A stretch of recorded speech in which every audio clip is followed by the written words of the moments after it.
You know those people who seem to glide through conversations as if they've secretly trained with a royal speech coach? They don't dominate the room, they don't overshare, and they certainly don't say no worries after being insulted. And yet, everyone listens when they speak. It's not their voice, it's their vocabulary, but not in the way you'd expect. They're not pulling out $20 words just to prove they read The Economist.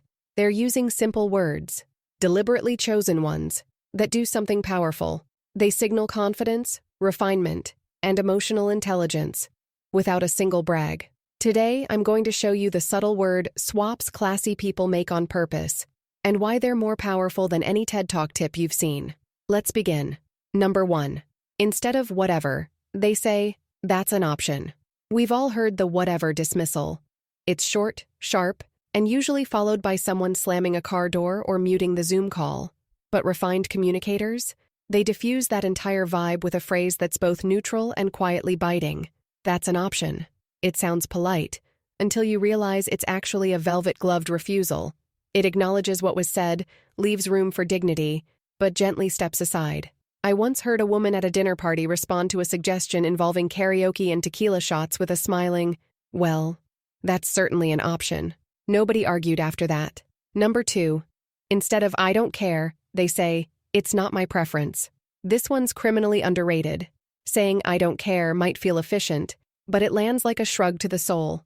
It sounds dismissive, blunt, like you're one passive-aggressive breath away from flipping a table. But, "It's not my preference?" That's a linguistic martini. Dry, elegant, and quietly self-assured. And it works everywhere. At dinner, "Do you want to split the triple chili lobster fries?" "Thank you. Not my preference." At the salon, when the hairdresser suggests something edgier, with a gleam of rebellion in their eye. I usually lean toward something softer, just not my preference.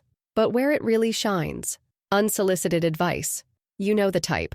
The friend who's just trying to help by suggesting you try intermittent fasting, raise your child differently, or finally embrace balayage highlights. They mean well, kind of. But their advice arrives wrapped in the smug energy of a Pinterest board you never subscribed to. In moments like that, saying "I don't care" sounds defensive. But "that's not really my preference" builds a boundary, without burning the bridge. Number 3. Instead of "I think," they say, "nothing." Because this one is subtle, but once you see it, you'll never unsee it. Elegant speakers often delete the preamble. They don't lead with "I think," or "I feel like," or "this might sound silly," but they just say what they mean. "I think we should wait until Thursday" becomes "let's wait until Thursday."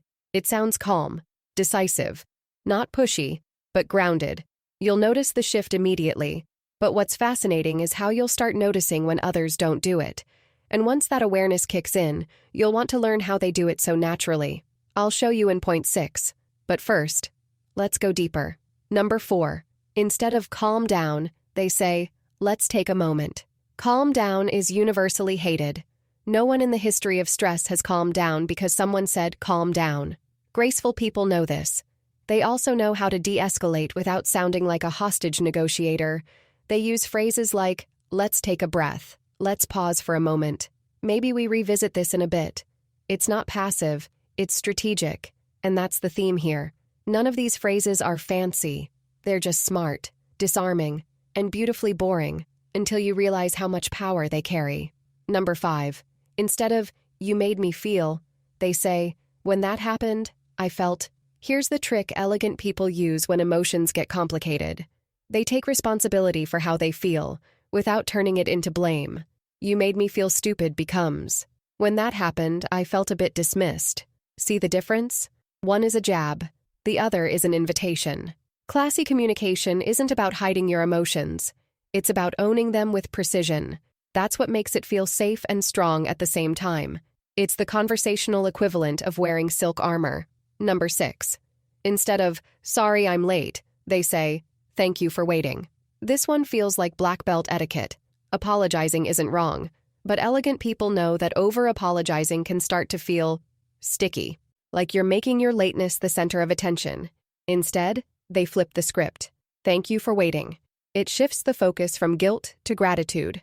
It also makes the other person feel valued, not burdened. I've started using this in work emails too. Thank you for your patience lands a lot better than, sorry I'm disorganized and my inbox looks like a war zone. Number 7. Instead of, I know, they say, that's interesting. This one took me years to learn.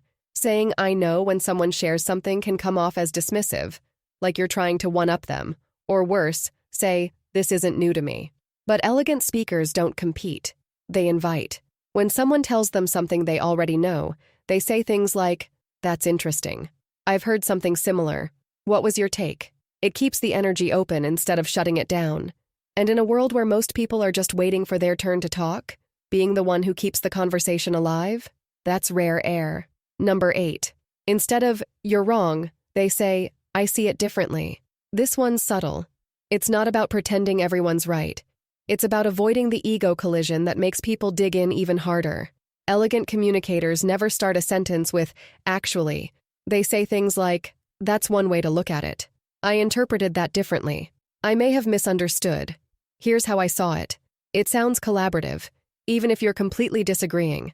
And 9 times out of 10, people walk away feeling like they were heard, even if they weren't agreed with, which, ironically, is often all they really wanted anyway. Number 9. Instead of, no offense, but, they say nothing at all. Here's a fun truth. If you need to say no offense, you probably already know you're being offensive. Refined communicators don't use disclaimers to excuse rudeness. They either rephrase or they stay silent. That doesn't mean they're doormats. It means they understand the long game of grace. I once watched an older gentleman at a cafe respond to a snide remark with, I see how that could be one perspective. He didn't insult back. He didn't defend. He simply parked the moment like a Bentley. Gorgeous. Number 10. Instead of, I'm just being honest, they say, would it help if I shared my perspective? Let's end with this one, because it's delicious. I'm just being honest is usually the appetizer to an insult sandwich. But graceful people offer honesty like a silk scarf. Would it help if I shared my perspective? That phrase alone disarms defensiveness. It turns feedback into a gift instead of a slap. And, bonus, it makes you sound like a seasoned diplomat, even if you're just explaining why your friend's boyfriend gives you the ick. Here's the truth. Class isn't just about what you wear, or how you sit, or whether you butter your bread the right way. It's in the words you choose, and the ones you choose to leave out. So if you want to elevate your presence, quietly, confidently, without turning into a robot, start with your vocabulary. Because the right phrase, said with calm clarity, can carry more elegance than any designer handbag ever will. What's one phrase you've retired, or adopted, that completely changed how people respond to you? If you liked this video, don't forget to like, subscribe, and check my Amazon storefront for elegant beauty and living essentials. As always, stay classy, manners matters.